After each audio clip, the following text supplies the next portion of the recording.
Bom, pessoinhas, boa tarde, boa noite, bom dia, tudo bem com vocês?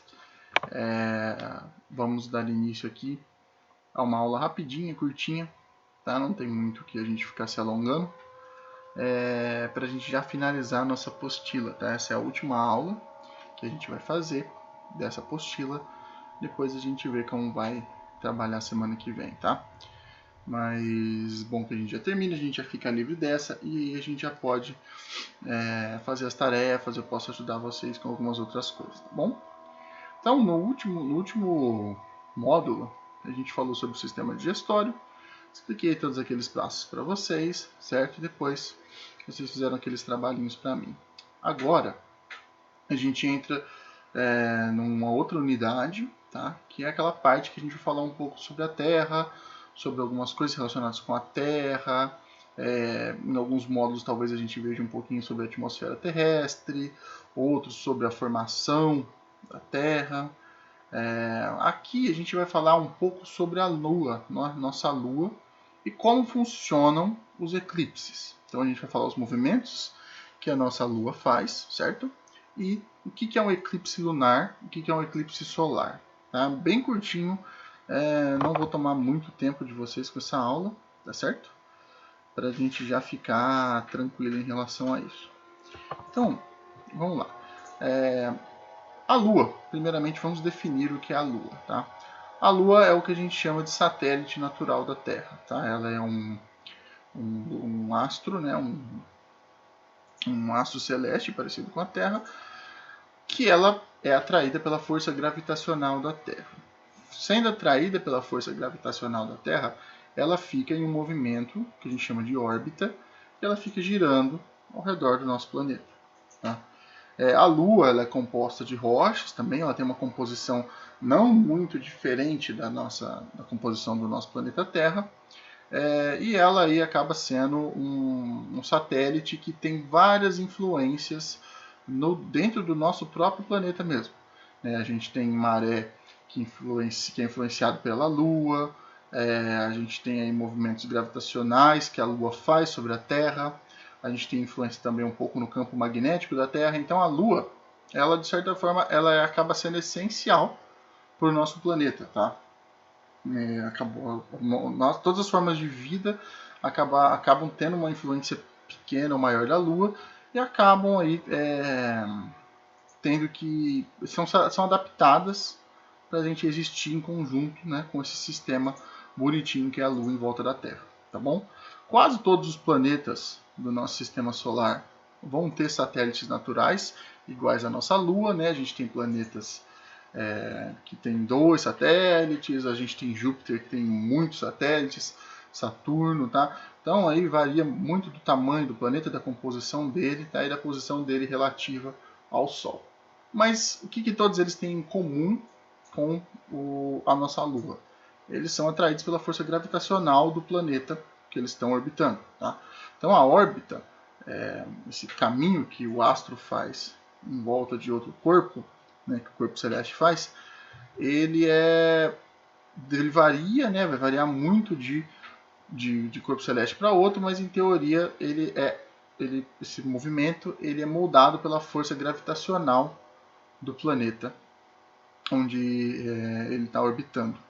Essa força gravitacional é gerada pela própria massa do planeta, então quanto maior for a massa, ou seja, quanto mais pesado for esse planeta, geralmente maior vai ser essa força gravitacional, tá bom? A Terra ela exerce uma força gravitacional sobre a Lua também exerce uma força gravitacional sobre a Terra, só que a gravidade da Terra é muito maior.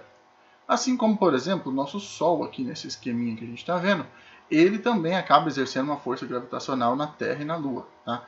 Não se preocupe tanto para não entender o que é a gravidade, que a gente vai ver isso mais para frente, né? O que é uma força de gravidade. Mas basta saber que a força de gravidade é uma força de atração que tende a atrair outros corpos em direção a um corpo de maior massa. Tá? Quanto maior a massa de um corpo, quanto mais pesado ele for, maior concentração de matéria, consequentemente ele vai ter uma maior gravidade, tá? Maior força gravitacional.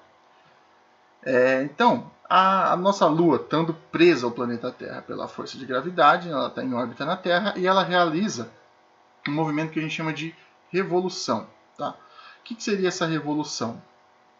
É o movimento que ela faz ao redor da nossa Terra. Tá? Então ela gira ali, num período aí, né, que a gente chama de ciclo lunar, em volta do nosso planeta, e ela também acaba rodando em volta do Sol junto com a gente. Tá? Então a Terra faz o nosso movimento de translação, que é a rotação ao redor do Sol, que é o fenômeno aí que a gente chama de um ano. Tá? Um ano solar, o nosso ano mesmo, 365 dias e 8 horas, é o tempo que o nosso planeta Terra demora para dar uma volta inteira ao redor do Sol. Justamente porque a nossa órbita é maior, porque a massa do Sol é grande.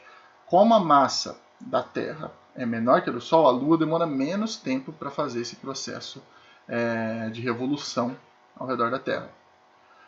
Outra coisa também interessante é a Terra, tanto a Terra quanto a Lua, elas sofrem uma outra movimentação sobre o seu próprio eixo, que a gente chama de rotação.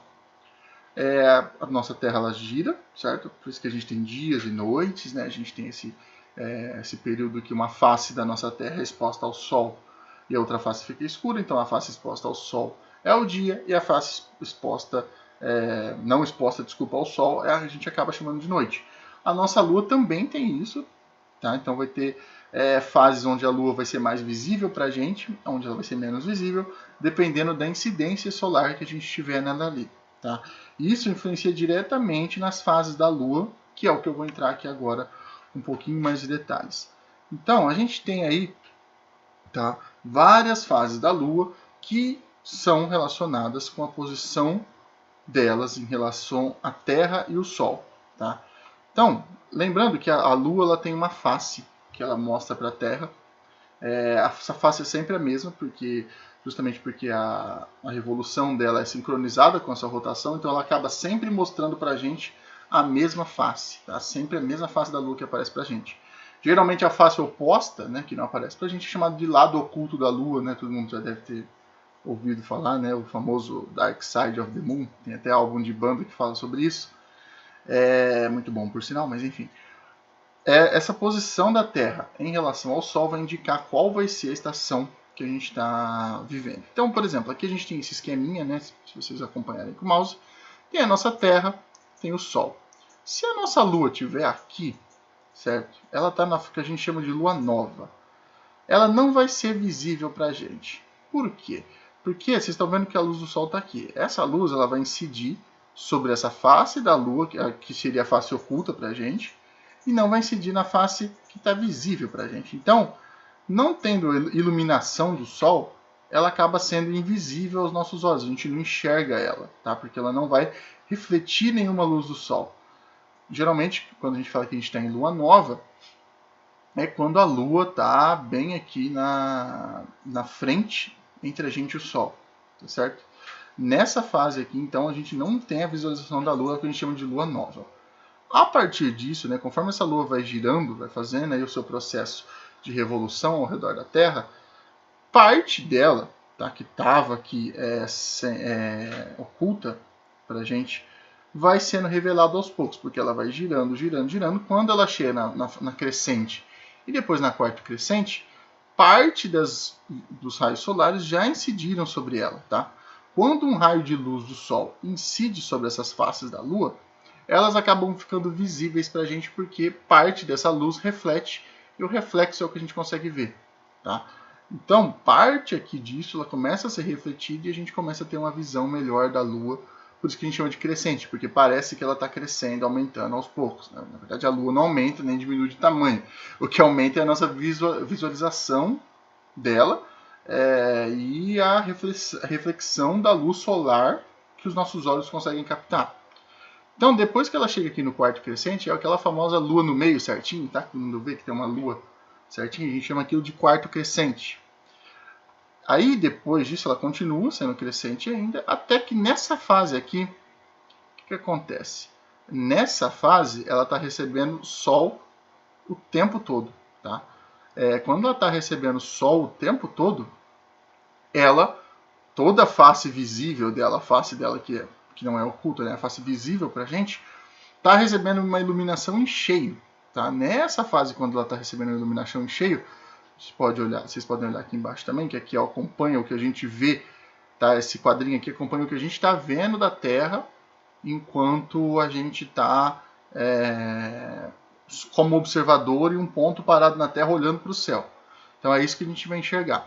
Então quando a Lua está cheia, tá, a gente vê ela inteirinha porque ela está refletindo totalmente a luz do Sol que está incidindo sobre ela. Lembrando, o lado oculto fica oculto para a gente não consegue ver. Tá? E aí depois, continuando o processo aqui de revolução, ela entra na fase minguante. O que é isso? Conforme ela vai voltando a girar aqui, parte dela vai ficando oculta novamente para o Sol, porque a parte escura começa a ser banhada pelo Sol aos pouquinhos. Então, quando ela chega aqui na quarto minguante, ela já está de novo igual a quarto crescente, pela metade certinho, só que aqui ela está diminuindo de tamanho. Por fim, durante aqui o processo aqui entre para se tornar minguante até chegar a lua nova, ela já vai estar totalmente escura, porque não vai ter raios de luz solar incidindo sobre ela. Então essas são as fases da Lua, aí, né? As 4 fases principais que a gente tem na Lua. Que seriam a nova, crescente, cheia e minguante. Aí a gente tem a gente acaba colocando aqui as quarto minguante e quarto crescente para dizer quando está bem na metade desse processo. Tá? Então todos os processos de fase da Lua são influenciados diretamente pelo Sol e pela órbita que ela tem em volta do nosso planeta Terra. Tudo bem? Deu para entender isso? Aqui a gente tem uma outra imagem, tá? Mostrando exatamente a mesma coisa. Para vocês saberem, a Lua ela tem uma leve inclinação, tá certo? Em determinado momento. Devido a essa inclinação que a gente consegue ter uma visualização boa, tá? Das fases dela em relação ao nosso planeta, tá bom? Vai ficar faltando agora eu falar dos eclipses, que eu vou explicar provavelmente rapidinho em um vídeo separado para vocês poderem entender melhor. Tá certo? Obrigado. Até daqui a pouco.